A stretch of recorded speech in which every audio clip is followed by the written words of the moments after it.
Hello my friends on YouTube. Today I'm taking you behind the scenes on a little shoot that I did for the MSI Creator Awards. Be sure to go check that out first. And subscribe obviously. I mean, come on. So for the last couple of years I've been participating in the MSI Creator Awards as well as the Music Bed Challenge when I get a chance. I had this idea of like an AI pen thing, and this guy writes some stuff down and it sort of creates a vortex and sucks him in. Such a VFX heavy shot comes with a lot of planning. I had a rough idea of what I wanted to do. Now you can storyboard, you can script it, you can do it any way you like, but to me it was the easiest way to just make a little previs video, which looked like this. Circle. No, not like that. Wishy what? Circle. No, man. Make a circle. Yeah, circle, right? Oh shit. Oh no. Please, man, more blue.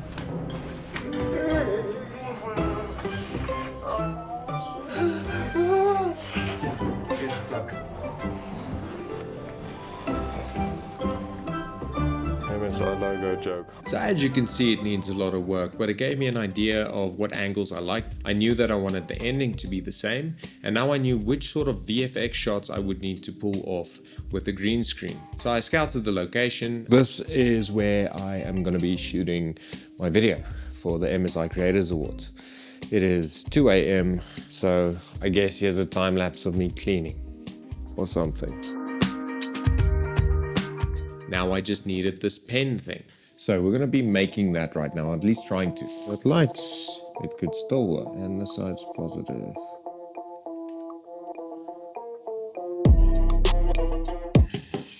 I've got nothing, and I've been busy with this for 4 hours. Nothing wants to work, keeps falling apart. Okay, so check this out. I was this close to giving up, and yeah, we now have a little alien pen thing. It's got an on-off switch. It's got little laser beams coming out. This is a little artificial art quiver. What do you think? It's like a little spaceship. Yeah!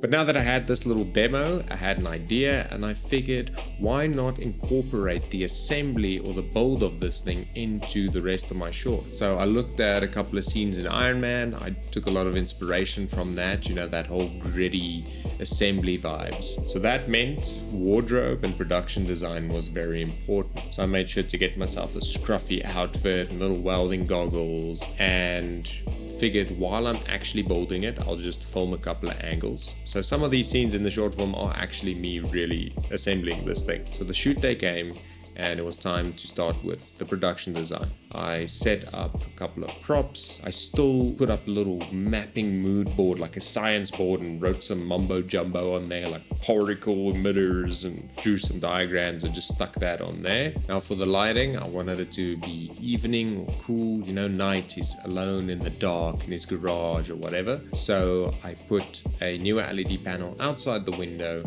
and I put a blue cover on, and I let that shine through the window, through the curtains, to get a bit of a bluish tint happening through there. I then got a warm color temperature light, just a lamp as a practical, in the shot to motivate my key light, which was a harsh, warm, I think it was on 2800 Kelvin, the Godox SL100 by. I took the other newer LED panel and I just put that shining to the roof with a bit of a blue ambience. Of course, like always, a shit ton of haze, and we're ready to start shooting. So I sat down, I hit record, and I started rebuilding this little thing of mine. This is my outfit. What do you think? It's really dark. That's the vibe, getting this silhouette happening here. So I'm like swaying. I use the Godox Lightning 6R on the lightning effect, and I just put it on top of the prop I was using. For the spark flickering stuff coming from the soldering iron, which is not how it works, but nobody cares because it looks cool. I then used this as a great little trick to make the production feel a bit bigger by leaving it on the table and then shooting the posters, shooting some elements so it feels like I'm not doing all of this alone. So you get that handheld look and you can see the assembly and it feels like somebody's filming me, but really I was just alone with that little thing on the table. Halfway through, I changed the angle and I continue building, change the angle, continue building until it was complete. Said a couple of dumb lines which I never used, like, oh, the quantum particle thing is malfunctioning or not stabilizing. The quantum particles aren't stabilizing. The quantum particles aren't bonding. The quantum particles aren't stabilizing.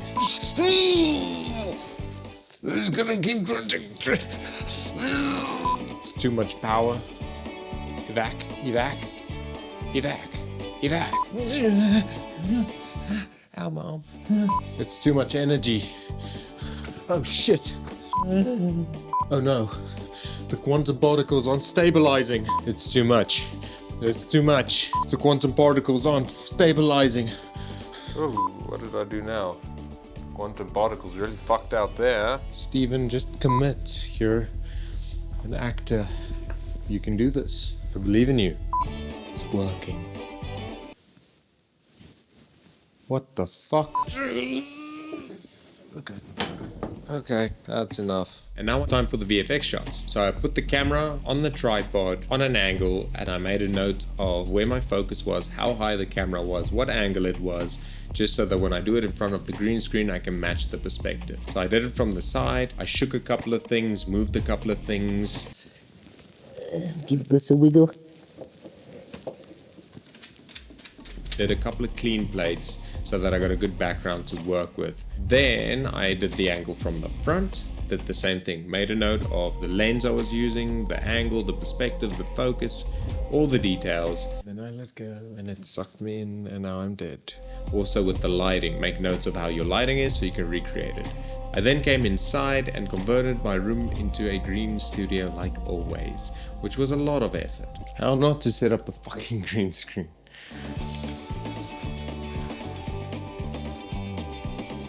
Okay, so it's very important when you're working with green screen to not get any creases, so I'm gonna have to steam that up. Always keep your green screen nice and tight. Yeah, whoa. I had to do this a couple of times, but because I was inside my studio, I could just run, plug in the SD card, check the perspective, go back, make adjustments, and I kept running up and down, changing it until I got a look that worked. I still got a little plank, the same plank that I held onto in the location. I put on my little counter thingy and I put some green paper so that I can key that out in post as well, and I've actually got something to hold onto. But if you're pretending to hold something, it's gonna look weird, it's just not gonna work. Now for the final shot on the location, there was just one big issue. When I did my previs, I just used a piece of plank. I should have kept that plank, because now I had a perfectly clean canvas, which meant the tracker had nothing to track because there was zero texture.